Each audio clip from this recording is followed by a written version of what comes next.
le 12 septembre 1683, aux portes de Vienne. Une ville agonise sous les coups de l'Empire ottoman. Les murs s'effondrent, les défenseurs s'épuisent, l'eau manque. Depuis presque 2 mois, 15 000 soldats autrichiens tiennent tête à 200 000 Ottomans. Chaque jour apporte son lot de morts, de blessés, d'espoirs qui s'étiolent. Les janissaires attaquent encore et encore. Les sapeurs turcs creusent des tunnels sous les fortifications. L'artillerie ottomane martèle sans relâche. Vienne vit ses dernières heures. Sa chute signifierait l'ouverture de toute l'Europe à l'invasion turque. Prague, les villes allemandes, peut-être même Rome tomberaient à leur tour. Mais au sommet du Kahlenberg, une colline qui domine la capitale autrichienne, 3000 cavaliers polonais s'apprêtent à changer le cours de l'histoire. Mars 1683. Dans la ville d'Andrinople, l'Empire ottoman rassemble ses forces. Le sultan Mehmed IV a confié à son grand vizir Kara Mustafa une mission claire, conquérir Vienne, puis marcher sur l'Europe. L'homme est ambitieux, impitoyable. Il veut entrer dans l'histoire comme celui qui aura fait tomber la capitale des Habsbourg. Sous ses ordres se réunissent des dizaines de milliers d'hommes venus de tous les coins de l'Empire, des janissaires d'élite, troupes d'infanterie redoutées dans toute l'Europe, des sipahis, cavalerie lourde ottomane, des contingents de Crimée, des Tatars réputés pour leur férocité, des soldats moldaves, valaques, transylvains. Une armée gigantesque, peut-être 200 000 hommes, selon certaines estimations, plus probablement entre 150 000 et 170 000 combattants réels. Un déploiement de force jamais vu. Le 31 mars, cette immense armée se met en route. Elle traverse la Bulgarie, la Serbie, remonte vers la Hongrie. Partout où elle passe, les villes se soumettent ou brûlent. Les églises sont détruites, les populations chrétiennes massacrées ou réduites en esclavage. L'Europe tremble. Les cloches sonnent dans tous les royaumes pour avertir du danger. Cette fois, ce n'est pas une simple razzia. Les Ottomans viennent pour rester, pour planter leur drapeau au cœur de l'Occident chrétien. Le comte Tököli, un noble hongrois protestant en révolte contre les Habsbourg, sert de guide à l'armée turque. Il connaît le terrain, les routes, les points faibles des défenses. Avec son aide, Kara Mustafa progresse rapidement. En juillet, l'armée ottomane atteint les environs de Vienne. Le 13 juillet, elle installe son campement autour de la ville. Le lendemain, le siège commence officiellement. Les tentes turques s'étendent à perte de vue. L'artillerie se met en place. Les sapeurs commencent à creuser. L'empereur Léopold Ier n'est pas un guerrier. À l'approche des Turcs, il fait ce que font les souverains prudents. Il quitte sa capitale avec sa famille et la majeure partie de la cour. Direction Linz, puis Passau. Avant de partir, il confie la défense de Vienne au comte Ernst Rüdiger von Starhemberg, un militaire expérimenté de 45 ans. L'homme a un caractère de fer. Il ne plie pas, ne recule jamais. Il disposera de 15 000 soldats réguliers, auxquels s'ajoutent des milliers de volontaires civils, bourgeois, artisans, étudiants, tous déterminés à défendre leur ville. Starhemberg organise la défense méthodiquement. Il renforce les fortifications là où elles sont les plus faibles, stocke des vivres, rationne l'eau, place ses canons aux points stratégiques. Il sait qu'il devra tenir des semaines, peut-être des mois, le temps que des renforts arrivent. Si Vienne tombe, c'est toute l'Europe qui bascule. Les premiers jours du siège sont relativement calmes.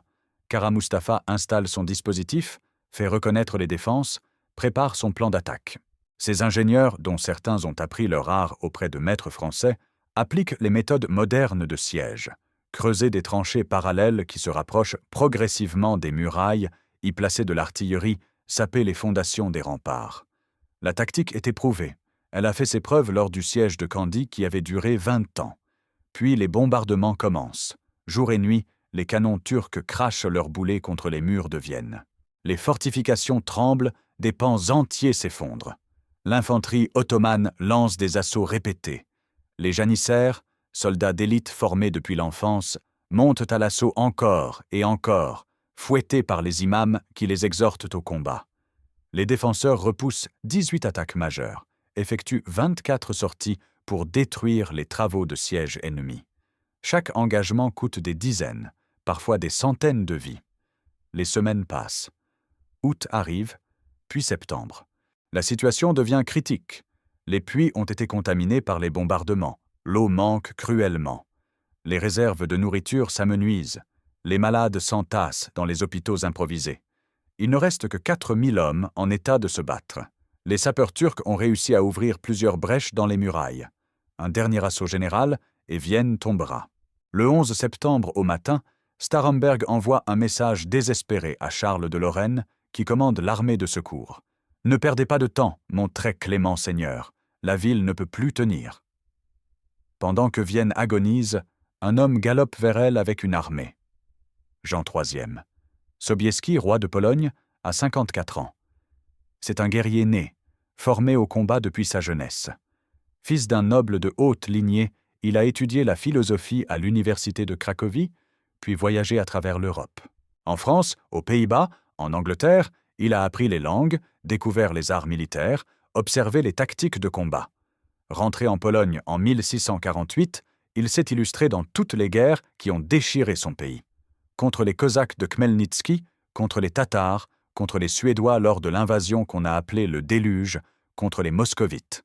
En 1667, lors de la bataille de Podhajce, il met au point une tactique nouvelle pour vaincre des forces ennemies supérieures en nombre. Sa victoire lui vaut d'être nommé grand général de la couronne, commandant en chef de toutes les armées polonaises. 6 ans plus tard, en novembre 1673, il écrase l'armée ottomane à Khotyn. Cette victoire retentissante fait de lui un héros national. Quelques jours après la bataille, le roi Michel Korybut-Wisniewicki meurt. Le 21 mai 1674, Jean Sobieski est élu roi de Pologne par acclamation. Il a épousé une Française, Marie Casimir de la Grange d'Arquien, qu'il aime passionnément et qui l'influence dans toutes ses décisions politiques. Comme roi, Sobieski a une vision claire: unir l'Europe chrétienne contre la menace ottomane. Il sait que seule une coalition peut arrêter l'expansion turque. Quand l'empereur Léopold Ier lui demande son aide au printemps 1683, il n'hésite pas une seconde. Il conclut une alliance défensive avec l'Autriche, dégarnit les défenses de son propre royaume, rassemble 30 000 hommes et se met en marche vers Vienne. C'est un pari risqué. S'il échoue, la Pologne se retrouvera sans défense face aux Tatars et aux Turcs. Mais Sobieski sait ce qui est en jeu. Cette bataille ne concerne pas seulement l'Autriche, c'est l'avenir de toute l'Europe qui se joue sous les murs de Vienne. Le 15 août, jour de l'Assomption, Sobieski part du sanctuaire de Częstochowa, où il est allé prier. Il remonte vers le nord pour faire sa jonction avec l'armée impériale, commandée par Charles de Lorraine. Ce dernier n'a pu rassembler que 20 000 hommes pour défendre Vienne. C'est nettement insuffisant face à la marée turque. Mais avec l'armée polonaise, plus des contingents fournis par plusieurs princes allemands, la Bavière, la Saxe, des États de Souabe et de Franconie, la coalition atteint environ 75 000 hommes. Toujours moins que les Ottomans, mais c'est un début. La France de Louis XIV reste étrangement absente. Le roi Soleil n'a aucun intérêt à aider les Habsbourg, ses rivaux traditionnels. Il a même encouragé les Turcs dans leur entreprise, espérant que l'empereur sera affaibli. Les officiers français reçoivent l'interdiction de se mettre au service de l'Autriche.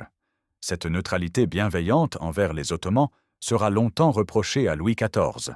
Le 11 septembre au soir, l'armée de secours atteint enfin le Kahlenberg, cette colline qui domine Vienne au nord. Les défenseurs de la ville aperçoivent les feux de camp sur les hauteurs. L'espoir renaît. Ils ne sont plus seuls. Dans la nuit du 11 au 12 septembre, les canons de l'armée de secours ouvrent le feu sur les positions ottomanes. C'est le signal. La bataille va commencer. Kara Mustafa comprend qu'il doit réarticuler son dispositif. Jusqu'ici, toutes ses forces étaient tournées vers Vienne, vers les murailles à abattre. Maintenant, l'ennemi arrive de l'extérieur, des collines au nord-ouest. Il doit faire pivoter une partie de son armée, mais le terrain ne s'y prête pas. La zone est coupée de haies, de vignobles, de jardins, de petits bois. Difficile d'y manœuvrer de grandes masses de troupes. Au petit matin du 12 septembre, le moine capucin Marco d'Aviano célèbre la messe. Sobieski y sert comme acolyte, puis le religieux bénit l'armée. Les 75 000 hommes de la coalition se mettent en marche. Le plan est simple mais audacieux. L'armée impériale, à l'aile gauche le long du Danube, attaquera en direction de la Turkenschanz, la redoute centrale du dispositif turc. Les contingents allemands, au centre, convergeront vers le même point. L'armée polonaise, à l'aile droite, progressera plein est en direction d'Ernals. À 5 heures du matin, l'assaut est lancé. Les impériaux avancent, prennent les villages fortifiés de Nussdorf et Heiligenstadt.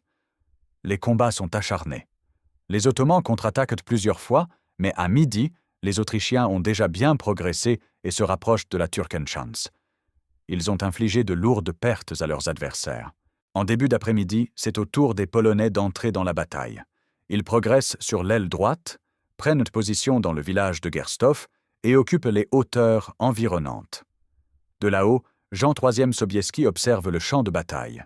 Il voit les Turcs qui tentent de se reformer dans leur propre campement, au sud. Il voit ses alliés qui progressent mais s'épuisent. Il sait que le moment décisif approche. Les heures passent. Les combats font rage partout. L'infanterie polonaise et allemande s'enfonce dans les lignes ottomanes. Vers 18 heures, Kara Mustafa réussit à rassembler ses dernières forces dans le campement principal. Une ultime poche de résistance se forme. Si elle tient, la bataille peut encore basculer. Les Turcs se battent avec l'énergie du désespoir. C'est alors que Sobieski prend sa décision. Il va lancer la cavalerie. Toute la cavalerie, d'un seul coup. C'est un pari insensé. Si la charge échoue, si les cavaliers sont repoussés, toute l'armée de secours risque de se disloquer. Mais Sobieski a confiance. Il connaît ses hussards ailés. Il sait ce qu'ils peuvent faire. Les hussards ailés polonais ne ressemblent à aucune autre cavalerie au monde. Ce sont des cavaliers lourds, équipés d'une armure complète qui pèse près de 20 kilos. Cuirasse pour le torse et le dos, spalière pour les épaules, bavière pour le cou, brassard pour les bras, casque à queue de homard. Mais leur caractéristique la plus spectaculaire, ce sont les ailes. Sur leurs épaules, ils portent un montage en bois auquel sont attachées de longues plumes d'aigle, de vautour, d'autruche. Ces ailes ne sont pas une simple décoration. Pendant la charge, elles produisent un sifflement terrifiant, un bruissement qui glace le sang des ennemis. Elles rendent le cavalier plus imposant, plus grand, presque surhumain. Chaque hussard porte une lance de 6 mètres, une arme redoutable qui permet de frapper l'ennemi à distance. Après le choc initial, quand la lance est brisée, le hussard dégaine son sabre et son pistolet. Certains ont aussi un marteau de guerre, une hachette, une masse. Ils sont entraînés depuis l'enfance au combat à cheval. La Pologne a créé cette unité au début du XVIe siècle en transformant une cavalerie légère d'origine serbe en formation de choc. Depuis, les hussards ailés ont remporté toutes les batailles décisives de la Pologne. Kirchholm en 1605 contre les Suédois qui étaient 5 fois plus nombreux, Kluchino en 1610 contre les Moscovites, Khotyn en 1673 contre les Ottomans. Ce 12 septembre 1683, ils sont environ 3000 à se tenir au sommet du Kahlenberg. Avec eux se trouvent d'autres unités de cavalerie polonaise, des lanciers, des cavaliers plus légers. Au total, la charge va impliquer 20 000 cavaliers. Les 3 corps de cavalerie polonais sous les ordres des généraux Sieniawski et Jablonowski, plus un corps impérial commandé par le général Waldeck. Mais c'est Jean III Sobieski, en personne, qui mène la charge, à la tête de ces 3000 hussards ailés. Le roi donne le signal. Les trompettes sonnent. La cavalerie se met en branle. Au pas d'abord, pour garder la formation serrée. Puis au trot. Les chevaux descendent la pente du Kahlenberg. Le sol tremble sous leurs sabots. Les ailes des hussards commencent à siffler. Ce son étrange, presque surnaturel, se répand sur le champ de bataille. Les Ottomans les voient arriver. Une masse de cavaliers qui déferle depuis les hauteurs. Ils tentent de se mettre en formation défensive, mais c'est trop tard. La charge polonaise accélère. Les cavaliers passent au galop. Les lances sont baissées. Les ailes sifflent de plus en plus fort. C'est un vacarme apocalyptique mêlé aux cris de guerre des Polonais, au fracas des sabots, au martèlement des canons. À 18 heures, la cavalerie polonaise percute les lignes turques. Le choc est d'une violence inouïe. Les lances transpercent les fantassins ottomans, les chevaux écrasent tout sur leur passage. Les hussards enfoncent la défense turque comme un coin dans du bois. Ils sabrent, frappent, tuent sans s'arrêter. Derrière eux, les autres unités de cavalerie polonaise et impériale élargissent la brèche. Les Ottomans tentent de résister. Les janissaires, soldats d'élite qui n'ont jamais reculé devant aucun ennemi, se battent avec acharnement. Mais ils sont submergés. La cavalerie polonaise les balaie, les écrase, les met en déroute. En quelques minutes, toute la ligne de défense ottomane vole en éclats. La panique s'empare des soldats turcs. Ils commencent à fuir dans un désordre épouvantable. Les hussards poursuivent leur charge, ils traversent le campement ottoman, sabrent les fuyards, s'emparent des canons, des drapeaux, des trésors. Kara Mustafa lui-même doit s'enfuir précipitamment, abandonnant sa tente luxueuse, ses richesses, ses plans. Avant de partir, il donne l'ordre de massacrer les prisonniers chrétiens qu'il détient. Des centaines d'innocents sont égorgés dans les derniers moments du siège. À 19h, alors que la nuit commence à tomber, Charles de Lorraine et le baron de Mercie pénètrent dans les dernières tranchées ottomanes, près de Vienne. Les janissaires tentent une ultime résistance, mais face à l'assaut conjugué de l'infanterie impériale et de la cavalerie qui les harcèle de toutes parts, ils décrochent. Au même moment, Charles de Lorraine atteint les faubourgs de Vienne. Quelques minutes plus tard, il entre dans la ville avec l'empereur Léopold Ier qui est revenu en hâte. La population acclame ses sauveurs. À 17h30, Jean III Sobieski entre dans la tente abandonnée de Kara Mustafa. Il s'assoit sur le trône du grand vizir. La bataille de Vienne est terminée. La victoire est totale. Le bilan de la bataille est effroyable. Les estimations varient selon les sources, mais on compte environ 15 000 morts du côté ottoman. Des milliers d'autres sont blessés, capturés ou périssent dans la fuite qui suit. Les pertes de la coalition sont beaucoup plus faibles, environ 2 000 à 4 000 morts selon les comptes. C'est une victoire écrasante. Le butin capturé est immense. Les Polonais et les impériaux s'emparent de toute l'artillerie turque, des centaines de canons. Ils prennent les trésors de Kara Mustafa, des coffres remplis d'or et de pierres précieuses. Ils libèrent des milliers d'esclaves chrétiens que les Ottomans traînaient avec eux. Les tentes du campement turc sont si luxueuses, si vastes, que les Autrichiens n'ont jamais rien vu de pareil. Parmi les marchandises abandonnées, il y a des sacs entiers de grains de café. Les Viennois découvrent cette boisson qu'ils ne connaissaient pas encore.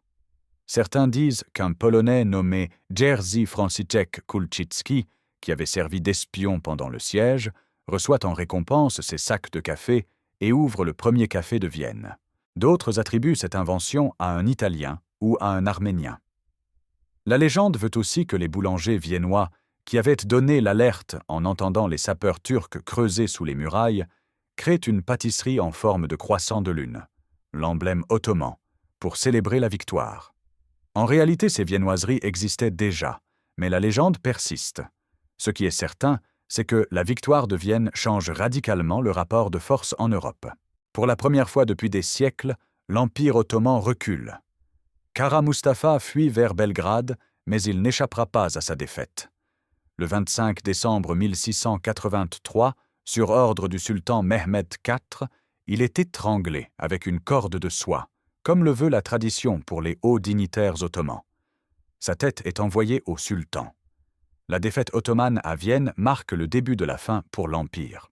Dans les semaines qui suivent, Jean III Sobieski poursuit les fuyards et remporte une nouvelle victoire à Parkani le 9 octobre.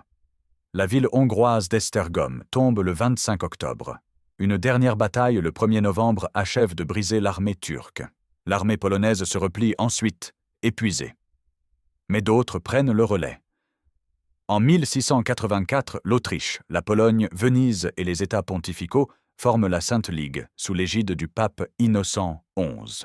C'est le début d'une guerre de 16 ans qui va repousser les Ottomans hors de Hongrie et de Transylvanie.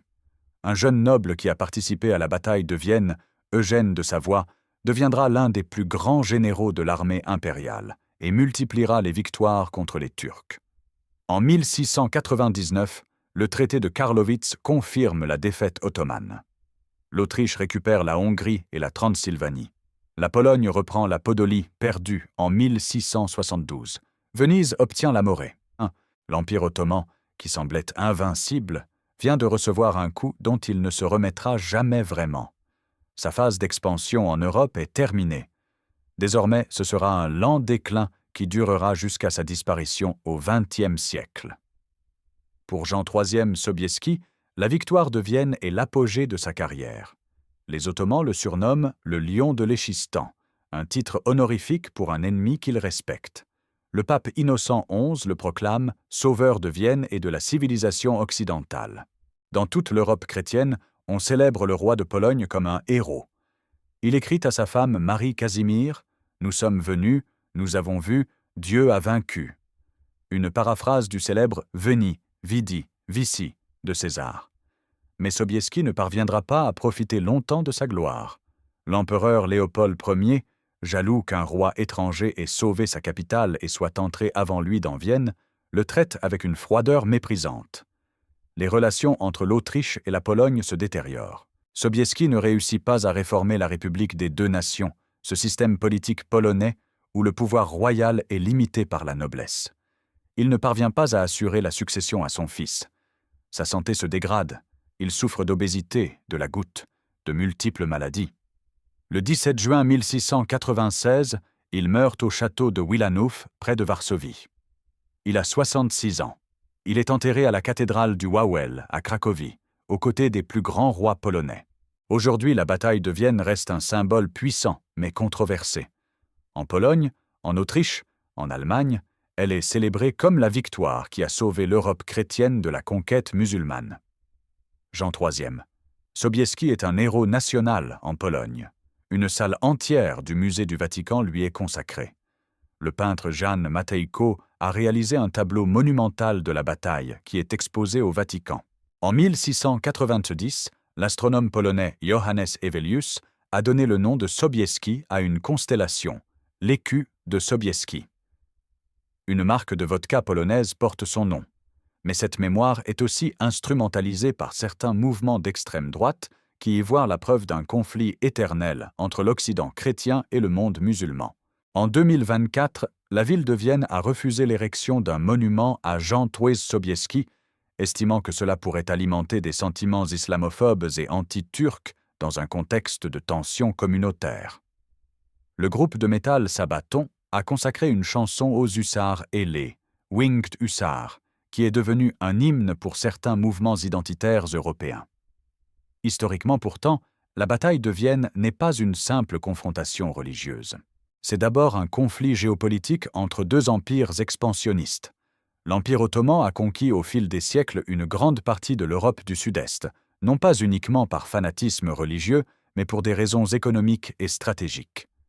De leur côté, les Habsbourg cherchent à étendre leur domination sur l'Europe centrale. La religion sert de justification et de catalyseur, mais les motivations sont plus complexes. Il faut aussi noter que le christianisme européen n'était pas uni face aux Ottomans. La France de Louis XIV a soutenu les Turcs contre l'Autriche. De nombreux nobles hongrois protestants, comme le comte Thököly, se sont alliés aux Ottomans contre les Habsbourg catholiques qu'ils détestaient. À l'inverse, des chrétiens orthodoxes des Balkans servaient dans l'armée turque. Les lignes de fracture ne passaient pas simplement entre chrétiens et musulmans, mais aussi entre catholiques et protestants, entre Autrichiens et Français, entre Hongrois et Habsbourg.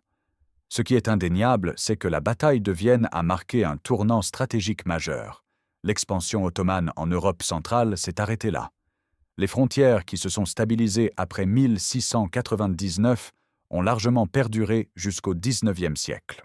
La Hongrie et les Balkans occidentaux sont passés sous domination autrichienne pour plus de 2 siècles. L'équilibre des puissances en Europe orientale a été redéfini. Revenons à ce moment décisif. 18 heures, le 12 septembre 1683. Jan Tworz Sobieski, à la tête de ses 3000 hussards ailés, dévale les pentes du Kahlenberg. C'est l'une des plus grandes charges de cavalerie de l'histoire européenne. Peut-être même la plus grande si on compte les 20 000 cavaliers qui participent à l'assaut final. La charge d'Eylau en 1807, menée par le maréchal Murat sous les ordres de Napoléon, impliquera 12 000 cavaliers. Celle de Waterloo en 1815 en mobilisera environ 5 000, mais à Vienne, c'est 20 000 cavaliers qui déferlent d'un seul coup. Ce qui rend cette charge unique, c'est son succès total. Les Ottomans étaient encore en ordre de bataille. Ils avaient des positions fortifiées, de l'artillerie, des janissaires aguerris.